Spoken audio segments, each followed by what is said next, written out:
Hello, everyone. Welcome back. And today, what I want to talk about is the Russian supporters overall in supporting the current Russo-Ukrainian war. And the reason why I want to talk about it today is the reasons, but the biggest main reason I want to talk about it, and I want to talk about them who support Russia, like who are sea patriots or who support Putin or the meaning of this Russo-Ukrainian war, and those who blame NATO for the starting of the war also, NATO expansion and all of that BS.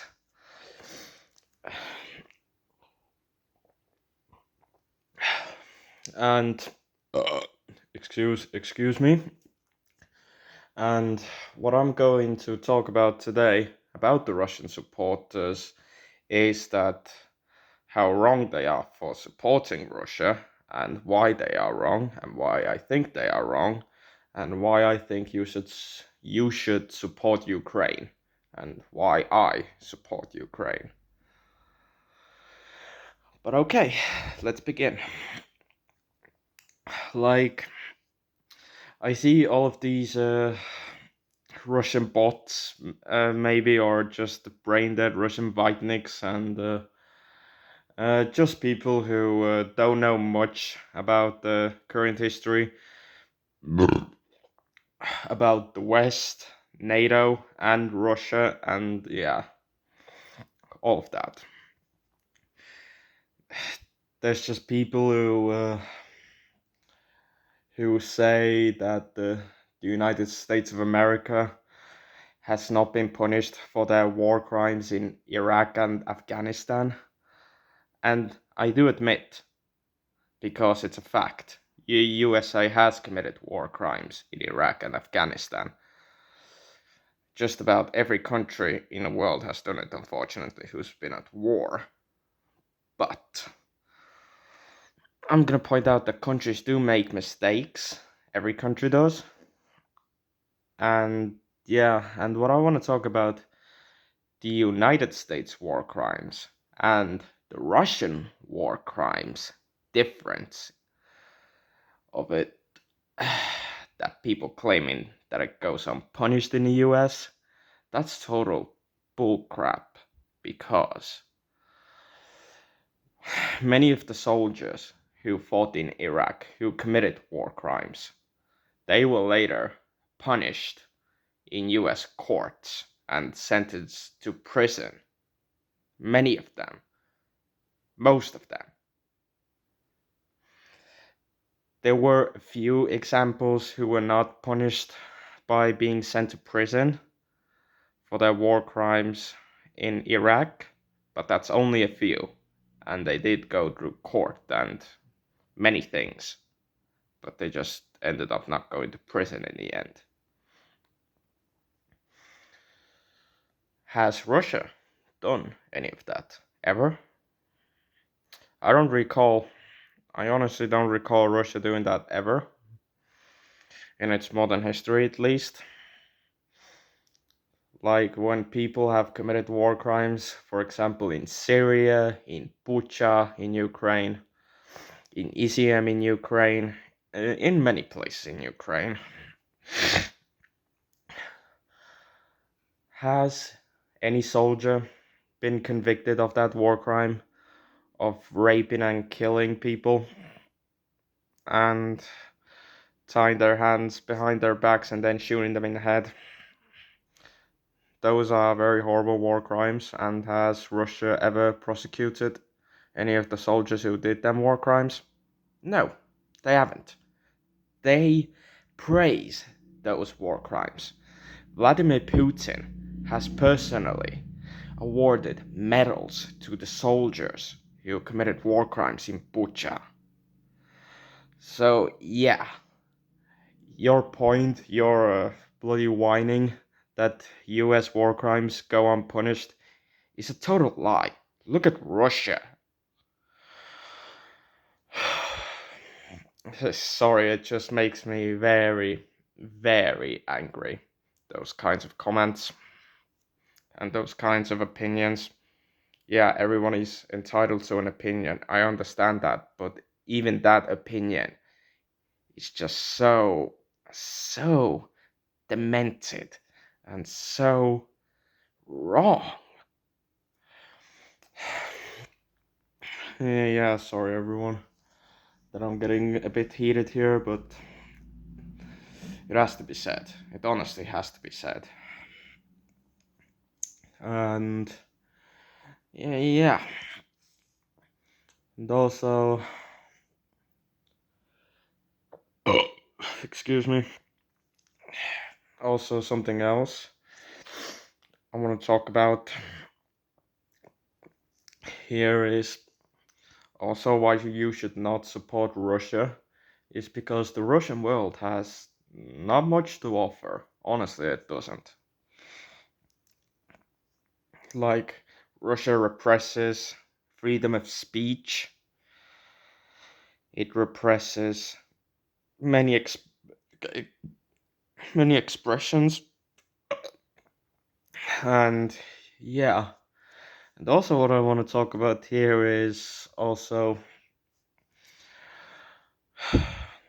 remember Igor Strelkov, also known as Igor Kirkin? He's such a horrible person. He's a terrorist. He's a terrorist who deserves a tribunal at the Hague. But it doesn't seem to be happening. Igor Girkin is a person who committed a load of war crimes in Russia over the years, over the many recent years as well. He's the person who many people believe and think, and I personally think as well, is responsible for the downing of Malaysia Airlines Flight 17 over eastern Ukraine on 17th of July 2014. When that airplane was shot down by a Buk 2 missile system transported from Russia in the same day from Kursk, Russia, and there's even video footage of that missile air defense system being transported in eastern Ukraine on that same day. Yeah, when that airplane was shot down, 298 innocent people lost their lives. 298.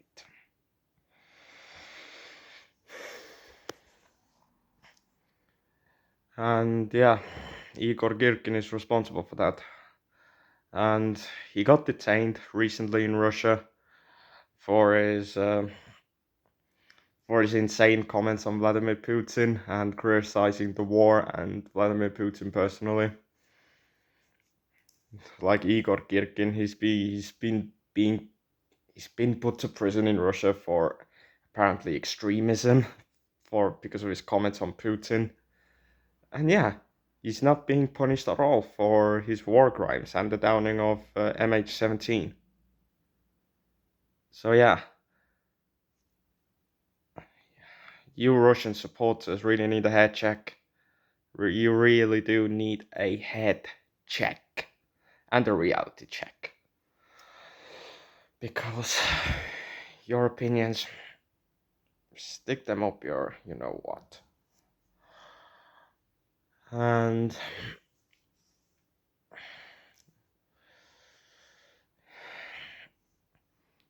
like, the goal of this video right now is to give you a little bit of a context about before making comments that the US has never been punished for their war crimes and stuff. Because it has punished people. Unlike Russia. Jesus Christ. Jesus Christ. And honestly, History Legends needs to calm down with his sore videos and claiming that everything is going wrong with everything and stuff. Why do people subscribe to him and listen to that? Because he's not even speaking straight facts at times. He honestly isn't.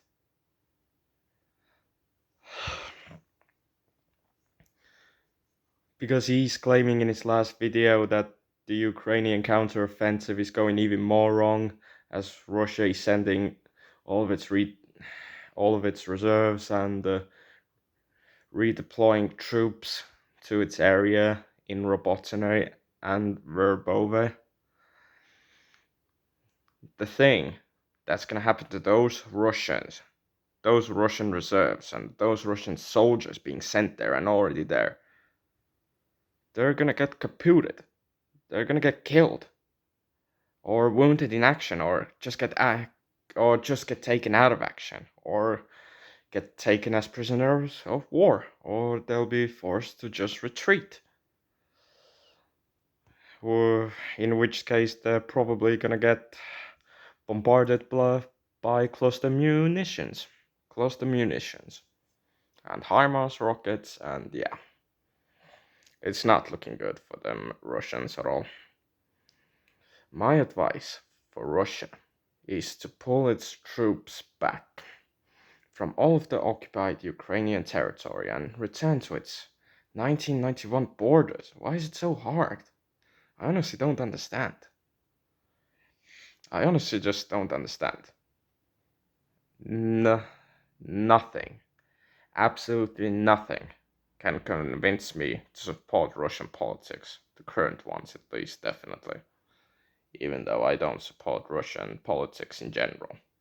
Ever, really.